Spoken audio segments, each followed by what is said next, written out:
The Three Great Treasures of Life. Siafang. July 24, 2006. Translated by Transin and edited by Kayer. People accumulate and process three types of treasures of wealth during their lifetimes. They are defined as material wealth. This is the physical material to sustain human bodies, represented by forms of money, such as currency, precious metals, jewelry, real estate, vehicles, food, household appliances, clothing, and any other physical properties. Spiritual wealth. This includes those elements that enable consciousness, including wisdom and understanding, and all mental activities to remain healthy, free, uplifted, comfortable, and blessed through attributes such as knowledge, skills, experiences, family affection, friendship, love, religions, groups, states, reputations, positions, and so on. Soul wealth. This is the intangible energy and information that can make the quality of life elevate and the non-material structure of life evolve to the perfect system, such as the psychic energy of the greatest creator, the running program of Tao, the revelation of gods, the teachings of Buddha, the cultivation of celestial beings, inspiration, spiritual perception, and so on. The three great treasures above complement each other and are integral to each other. With no material wealth, we cannot have the foundation to make a living. We will either die or become beggars and parasites. Our bodies will not rest, our hearts shall not be at peace, and our undertakings will fail.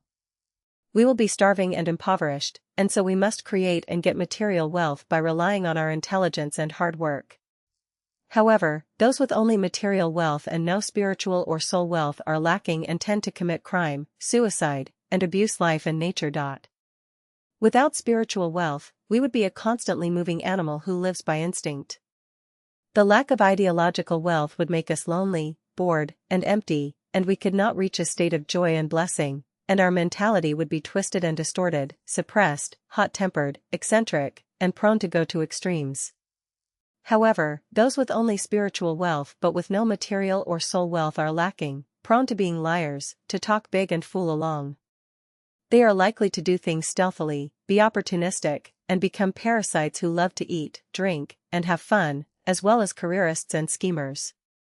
Without soul wealth, we would never know the meaning and value of life and the purposes of human life, we would not be able to establish the right worldview and outlook on life, and our values would be confused. Not having belief and faith would be like walking through the black of a starless night with low spiritual perception and living a muddled life like a walking corpse. However, those with only soul wealth but no material or spiritual wealth are also lacking. They are likely to be possessed by devils, dwell on spirits and deities, fortunes and disasters, and to play with concepts. They look ghost-like and are obsessed and maniacal. They tend to defile the names of the greatest creator, gods, Buddha, and celestial beings, to poison and bewitch people's hearts, to bring harm to society, and to deviate from humanity and from nature. Earth, water, air, and fire mutually reinforce and neutralize each other.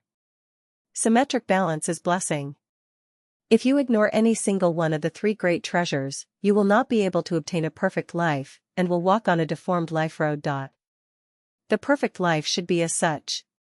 To learn knowledge and skills lifelong, based on the experiences acquired through hard and honest work, getting a constant, proper amount of material wealth, but never taking the pursuit of material wealth as life's ultimate purpose, lest we become slaves to material wealth.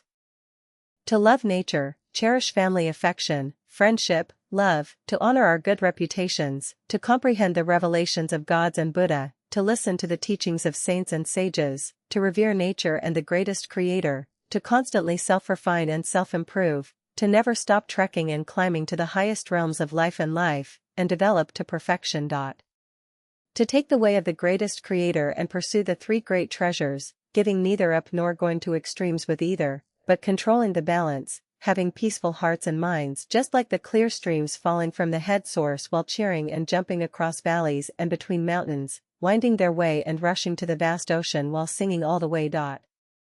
In the end, it is to get wishes fulfilled, debts paid off, connections unbound from the mortal world, and to become extraordinarily refined, to accumulate merits and virtues, to understand the mystery of life, to meet death with joy and excitement, and to ultimately reach the Elysium world.